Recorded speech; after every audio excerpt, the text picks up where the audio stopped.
Good morning. Welcome to lecture 4 of unit 2.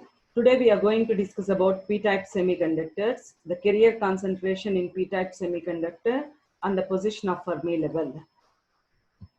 So before going to the actual derivation part, let us describe this energy band diagram. So as discussed earlier in the type of n-type semiconductor, this is very much similar to the top. So here the valency band and conduction band, we can consider them as the bands of pure silicon, whereas we get a p-type semiconductor when trivalent impurities like boron, gallium, indium are added. So this is known as acceptor energy level where the boron atoms will reside. So why we call it as acceptor EA energy level means silicon requires 4 valence electrons to be bonded, but when we add a boron, since it is a trivalent, it consists of only 3 valence electrons to be bonded with silicon, but we require 4. So one is in need. This boron atom is in need of one more valence electron. So that's why the experiments have revealed that this acceptor energy level is very much near to that of the valency band. So I'll repeat again, valency band and conduction band initially belongs to the silicon atom, whereas acceptor energy level, this EA belongs to the boron atoms. So this is known as atom, later on it becomes an ion. First thing is initially when the temperature is at 0 Kelvin, the valence electrons of silicon atom is completely filled with the valency band. Conduction band is completely vacant and all the acceptor atoms, these donor atoms, these acceptor atoms will reside in the acceptor energy level. So when the temperature is slightly increased, the valence electron will become free electron. But before going into the conduction band, since the boron atom is in need of that valence electron, it readily captures that valence electron. So when the boron atom accepts that electron, it becomes negative ion and the hole is created in the valency band. Make a note that no electrons are created in the conduction band.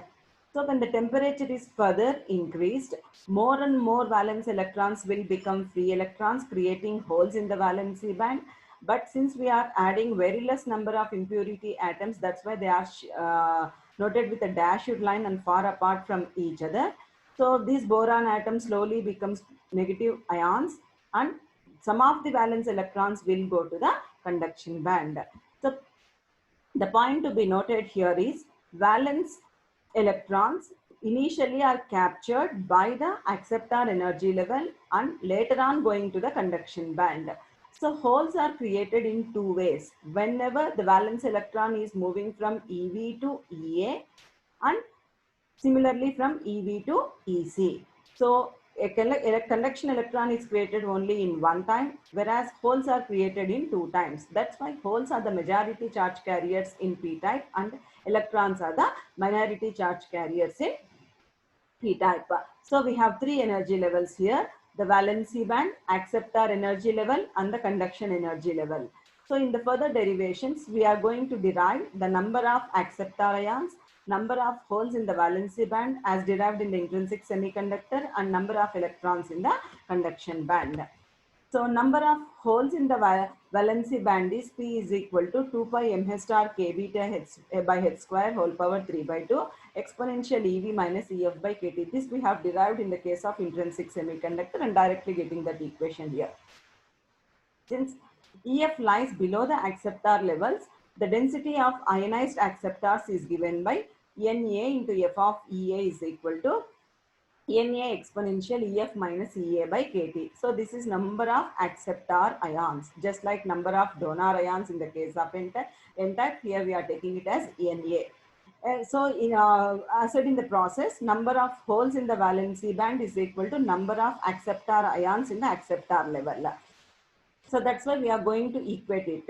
Number of holes in the valency band is equal to number of acceptor ions.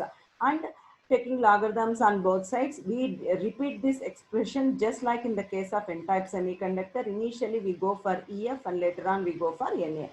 So EF is equal to EV plus EA by 2 minus KT by 2 log Na by 2 into 2 pi m star KBT by h square whole power 3 by 2.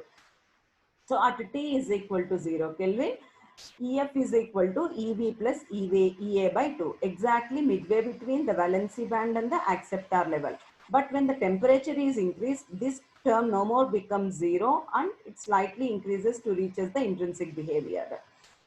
So substituting 2 in equation 1, again rearranging, we can have the number of the majority charge carriers in the p-type semiconductor, which is P is equal to 2Na whole power half 2 pi mh star kt by h square whole power 3 by 4 exponential EV minus EA by 2 kt.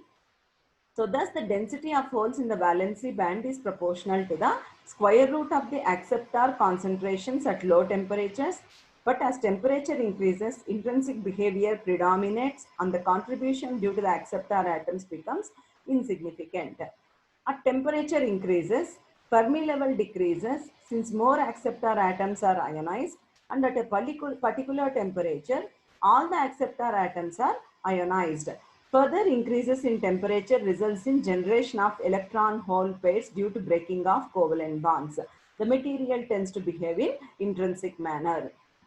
So if you see the energy band diagram, since this term completely becomes 0, EF lies midway between the conduction band and the velocity band directly, and then after moving to that, then the Fermi level slightly reaches and goes to the midway between valency band and conduction band.